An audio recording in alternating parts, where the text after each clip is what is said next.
Halo semuanya, selamat datang di sesi penjelasan materi kali ini. Senang banget kalian bisa gabung di sini karena hari ini kita bakal bareng-bareng menjelajahi lanskap kecerdasan buatan tahun 2026 yang makin luar biasa ini. Oke, langsung aja kita mulai ya. Fokus kita hari ini ada dua hal penting banget. Gimana sih cara daftar ChatGPT dengan gampang? Dan pastinya kita bakal tur mendalam buat ngebandingin fitur-fitur gratis versus yang berbayar. Jadi siapkan diri kalian karena panduan visual ini bakal jadi peta jalan interaktif kalian menuju masa depan produktivitas. Nah, buat agenda kita hari ini simpel aja kok. Kita mulai dari pembuatan akun, lanjut ke tur fitur gratis, ngebahas batas penggunaannya, membandingkan tier plus, pro, dan go, terus kita tutup dengan kesimpulan akhir. Yuk langsung aja. Masuk ke bagian pertama, pembuatan akun. Ini ibarat kunci buat mengakses AI kalian.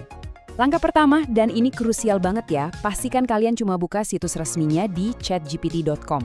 Jangan sampai kena penipuan data atau aplikasi abal-abal. Tinggal klik sign up, dan saran terbaik dari saya sih mending pakai opsi masuk dengan akun Google aja. Kenapa? Karena ini ngasih kalian akses instan, nggak perlu repot-repot ngafalin kakak sandi baru lagi. Setelah itu, lakukan verifikasi identitas singkat, dan boom, kalian udah langsung masuk ke dalam dashboardnya. Nah, ini dia nih, rahasia kecil buat kalian pengguna ChatGPT di Indonesia. Di tahun 2026 ini, ChatGPT emang udah pinter banget ngedeteksi bahasa secara otomatis dan natural. Tapi, kalau misal karena satu dan lain hal, AI-nya malah nyasar merespons pakai bahasa Indonesia, kalian tinggal ketik aja kalimat sakti ini. Gunakan bahasa Indonesia untuk semua jawaban selanjutnya.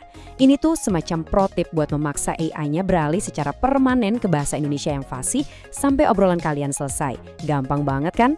Sip, sekarang kita lanjut ke bagian kedua, tur fitur gratis. Mari kita lihat alat canggih apa aja yang bisa dipakai tanpa keluar uang sepeser pun. Pertama, kenalan dulu nih sama Vision Mode. Asyiknya, ini udah tersedia buat pengguna gratis. Poin pentingnya, di sini ChatGPT sekarang nggak cuma bisa baca teks aja loh. Kalian bisa foto soal matematika yang bikin pusing, atau bahkan iseng foto isi kulkas kalian. Nanti AI bakal langsung menganalisisnya, ngasih jawaban perhitungan yang akurat, atau nyusun resep masakan enak dari sisa bahan di kulkas itu. Bener-bener menyulap foto biasa jadi solusi instan. Terus, ada juga nih yang namanya ChatGPT Canvas. Fitur ini bener-bener bisa bikin produktivitas kalian meroket tajam.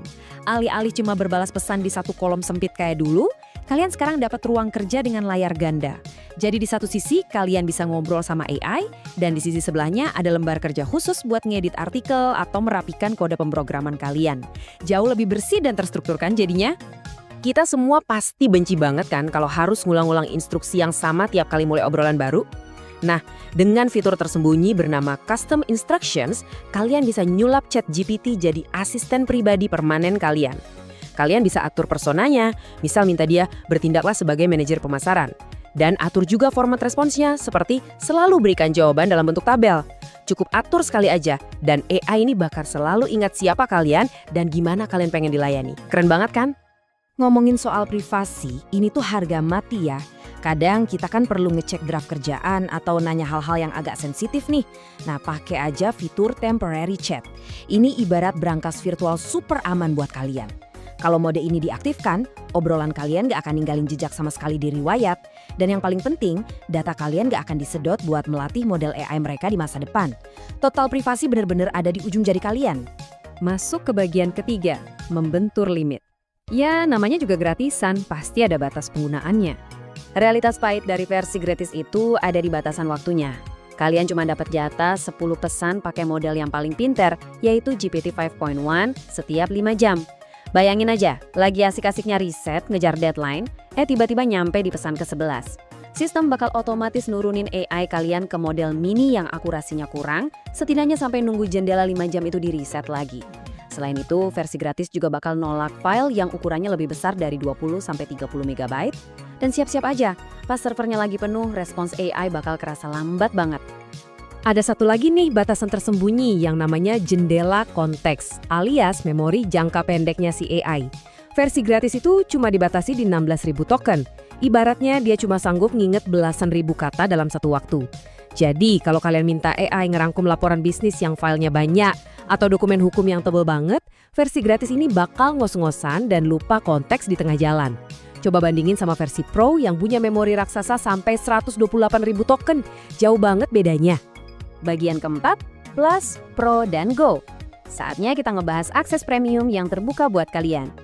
Kalau kalian udah mulai sering mentok di limit tadi, OpenAI nawarin beberapa tingkatan premium yang menarik nih. Ada ChatGPT Go yang ramah banget di kantong kita, cuma Rp75.000 per bulan buat ngasih sedikit kelonggaran batas harian. Terus ada yang jadi standar industri, ChatGPT Plus di harga Rp300.000 buat akses yang lebih leluasa dan ngebut. Dan di level paling atas ada ChatGPT Pro seharga Rp3,3 juta. Ini didesain khusus buat perusahaan gede yang punya alur kerja raksasa dan butuh akses ke model paling eksklusif. Tapi jujur aja, daya tarik paling gokil dari Tier Plus itu ada di Advanced Voice Mode atau AVM. Fitur ini bikin kalian bisa ngobrol sama AI bener-bener kayak lagi nelpon sahabat sendiri. AI-nya nggak sekedar baca teks pakai nada robotik, dia bisa nangkep emosi, paham intonasi kalian, dan yang paling luar biasa kalian bisa potong omongannya di tengah jalan, dia bakal langsung berhenti dan ngerespons interupsi kalian itu dengan sangat natural, bener-bener mind-blowing. Dan suaranya tuh nggak monoton, cuman satu aja loh. Kalian bisa nyesuaiin kepribadian asisten AI kalian dari 9 pilihan suara yang beda-beda. Butuh partner yang ngasih afirmasi tegas dan pede? Pilih suara Ember. Kalau lagi capek belajar dan butuh disemangatin, suara Juniper yang ceria bakal cocok banget. Atau mungkin lagi pengen diskusi santai, suara Sol yang tenang bisa jadi pilihan. Ini yang bikin interaksi harian kalian kerasa jauh lebih personal dan hidup. Nah, poin krusial lainnya kalau kalian langganan Plus adalah akses penuh ke GPT Store. Coba bayangin ini kayak App Store yang ada di HP kalian, tapi isinya tuh agen-agen AI yang udah diprogram khusus buat tugas spesifik. Ada AI yang jago nulis caption sosmed, ada yang ahli ngecek kode pemrograman, atau jadi tutor bahasa. Dan tahu nggak bagian paling asyiknya? Kalian juga bisa bikin agen AI kalian sendiri di sini, tanpa perlu tahu cara nulis satu baris kode pun. Gila kan? Oh ya, tentu aja buat upgrade akun ini ada logistik pembayaran yang harus kalian perhatiin. Buat sekarang di Indonesia, kalian harus pakai jaringan kartu kredit atau debit internasional ya. Jadi pastikan aja kartu yang kalian pakai itu punya logo Visa, Mastercard, atau American Express supaya transaksi langganan bulanan kalian bisa diproses lancar tanpa hambatan. Terakhir, bagian kelima, kesimpulan akhir. Mari kita tentukan jalur mana yang paling pas buat kalian. Jadi kesimpulannya begini. Tetaplah pakai versi gratis kalau kalian cuma mau eksperimen ringan, ngerjain PR sesekali atau cuma buat riset kasual aja. Versi ini udah sangat-sangat mumpuni kok. Tapi kalian harus secepatnya beralih ke tier berbayar kalau AI udah mulai jadi mesin inti buat produktivitas harian kalian.